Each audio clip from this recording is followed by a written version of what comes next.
High above the battlefield, where the air is thin and the silence is deafening, a predator is watching.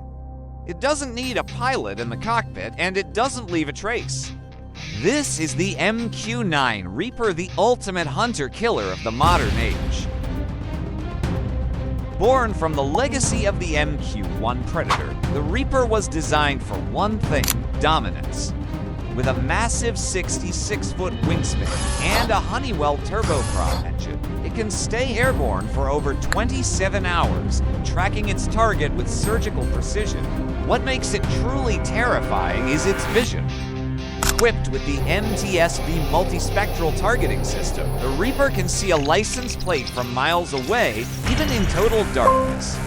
Its infrared sensors ensure there is nowhere left to hide. But the Reaper doesn't just watch its strikes. Carrying up to 1,700 kilograms of ordnance, it's armed with laser-guided Hellfire missiles and pave-way bombs. From high-value targets to tactical support, its firepower is unmatched in the world of UAVs. As warfare moves into the era of AI and autonomy, the MQ-9 remains the gold standard of drone technology. A silent shadow in the sky, proving that in modern combat, the one who sees first wins first. What do you think is next for drone warfare? Let us know in the comments.